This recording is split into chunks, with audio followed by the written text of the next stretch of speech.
बिस्मिल्लाहिर्रहमानिर्रहीम। आज शवालुल मुकर्रम की 7 तारीख़ है, जबकि मई की 19 तारीख़ और बुध का दिन है। ऑनलाइन इंग्लिश क्लास का हमारा आज डे 13 है। सबसे पहले proverb of the day, the cheaper buyer gets bad meat. Cheaper कहते हैं जी सस्ता, चीप सस्ता और चीपर ज़्यादा सस्ता। बायर कहते हैं ख़रीदने वाला, यानी वो बंदा जो सस्ती चीज़ें ख़रीदने का ख्वाहिशमंद होता है। गेट्स हासिल करता है बैड मीट, बैड मैनी बुरा या ख़राब गोश्त। सस्ती चीज़ों का ख्वाहिशमंद ख़राब गोश्त ले लेता है, क्योंकि जो बंदा सस्ती चीज़ों के पीछे पड़ता है उसको फिर जब सस्ती चीज़ें मिलती हैं तो सस्ती ज़्यादा ख़राब होती हैं या बुरी होती हैं, तो वो बाद में परेशानी का बायस बनती हैं। उर्दू वाले इसको कहते हैं, उर्दू में ये ज़्यादा मशहूर है मुहावरा कि सस्ता रोए बार बार, महंगा रोए एक बार। अब सस्ती लेंगे चीज़ एक बार, वो ख़राब होगी, फिर आप रोएंगे, फिर दूसरी बार सस्ती लाएंगे, वो ख़राब होगी। महंगी चीज़ आप अच्छी एक बार ले आएँ तो वो एक बार ही रोना पड़ेगा जब ख़राब होगी। तो इसलिए हमेशा सस्ते की तरफ नहीं जाना चाहिए, अच्छी चीज़ की तरफ जाना चाहिए। तो ये मुहावरा या प्रोवर्ब जिसका निचोड़ कई सालों की मेहनत के बाद का निकलता है, वो यूँ है कि the cheaper buyer gets bad meat. सस्ता रोए बार बार, महंगा रोए एक बार।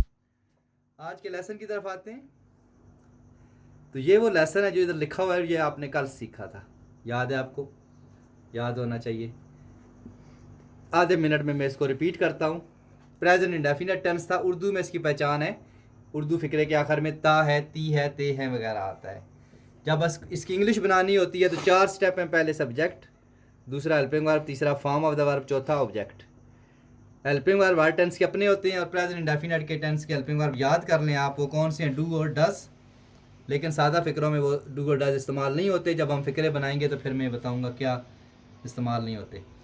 और फॉर्म ऑफ द वर्ब, इसमें वर्ब की फ़र्स्ट फॉर्म इस्तेमाल होती है, लेकिन थर्ड पर्सन सिंगुलर के साथ एस या ई एस का इजाफा होगा। ये यहाँ जो बात आई थी कल, तो मैंने बताया था कि अब मैं आज के लेसन में आपको बताऊंगा कि थर्ड पर्सन सिंगुलर ये होता क्या है, पर्सन क्या होते हैं, इसके साथ एस या ई एस का इजाफा होगा। मिसाल के लिए मैं आज वापस आए ज़रा इस प्रोवर्ब पे, यहाँ लिखा हुआ the cheaper buyer gets.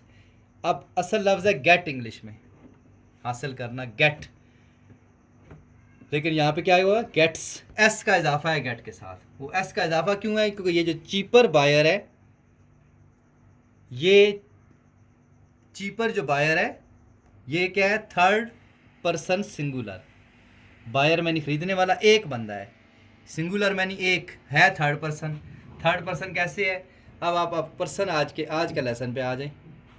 Person आज आपने सीखने हैं, और कोई एक्टिविटी नहीं होगी, सिर्फ पर्सन सीखने होंगे। बहुत ही आसान है।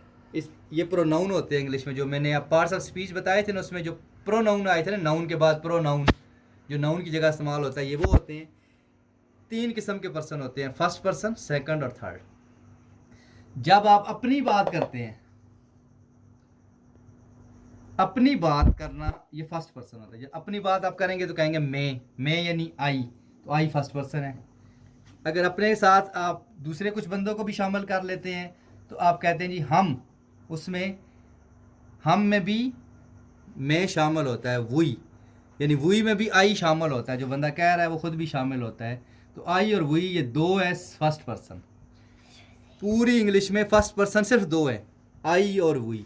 आगे उनकी फिर किस्में होती हैं, यानी आई के साथ मी और माई होता है, वुई के साथ अस और अवर होता है, ये बाद में सीखेंगे। आप ये सिर्फ याद रखें, आई और वुई फर्स्ट पर्सन है।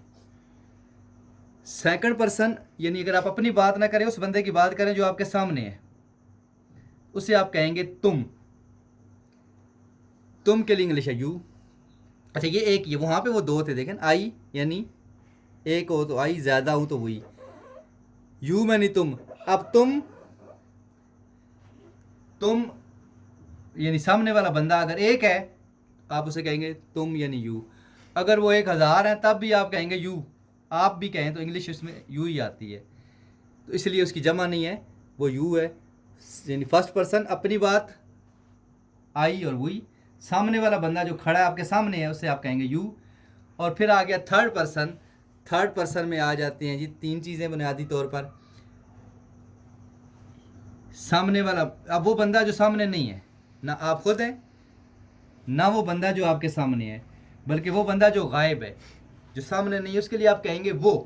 उर्दू में तो वो आता है चाहे लड़का हो या लड़की हो, लेकिन इंग्लिश में अलग अलग इस्तेमाल होता है। अगर आप ऐसे बंदे की बात कर रहे हैं जो सामने नहीं है और वो लड़का है तो ही, अगर वो लड़की है तो शी, और अगर वो ज़्यादा हैं, चाहे वो लड़की है या लड़कियाँ या मिक्स हैं, तो इनके लिए होता है दे। तो ये बस इतना से सबक आपको याद हो जाए तो आपको यस या यस का फार्मूला समझ आ जाएगा। एक बात जाते जाते मैं करता हूँ। फर्स्ट पर्सन कौन से हैं, आई और we. Second person you. Third person he, she और दे। अब आप कहेंगे जी इसके अलावा भी तो बहुत से सब्जेक्ट होते हैं, ये सब्जेक्ट है। जब subject first person, second person, third person हो फिर गौर करना है। यहाँ लिखा है ना थर्ड पर्सन सिंगुलर, कौन, सब्जेक्ट। अगर सब्जेक्ट थर्ड पर्सन सिंगुलर होगा तो एस या एस का इजाफा होगा। आप कहेंगे जी वो जो सब्जेक्ट होते हैं सिर्फ ये तो नहीं होते, बहुत से और होते हैं। तो सिंपल सी बात याद रख लें, इनके अलावा जो भी आएगा सब्जेक्ट वो थर्ड पर्सन है। आई रिपीट, इन पर्सन के अलावा जो भी आए वो थर्ड पर्सन है। यानी आ जाता है मेरी अम्मी खाना पकाती हैं, तो मेरी अम्मी है माई मदर। क्या है जी, यहाँ तो नहीं है ना जिक्र माई, बेशक यहाँ माई है लेकिन वो माई नहीं है बल्कि माई मदर है। तो क्या है, third person. Third person. Teacher third person, beggar third person, liar third person, farmer third person. यानी जो मर्जी फाइल आ जाए, मेरा भाई, मेरे उस्ताद, किसी का नाम आ जाए, यानी आपका नाम मिसाल है साइमा है, मिसाल दे रहे हैं, तो अगर वहाँ पे मैं हो ना तो मैं तो आई होता है, आई फर्स्ट पर्सन है, लेकिन नाम आ जाए साइमा तो साइमा क्या है, थर्ड पर्सन। तो कोई पेशा हो, किसी का नाम हो, जो मर्जी हो, वो क्या होता है, थर्ड पर्सन। तो थर्ड पर्सन अगर वो सिंगुलर यानी अकेला हो, एक, तो उसके साथ एस या एस का इजाफा होगा। और अगर एक से ज़्यादा हूँ, सिंगुलर ना हूँ, तो एस या एस का इजाफा नहीं होगा। कल इंशाल्लाह इसके जुमले बना के मज़ीद वजाहत होगी। Thank you.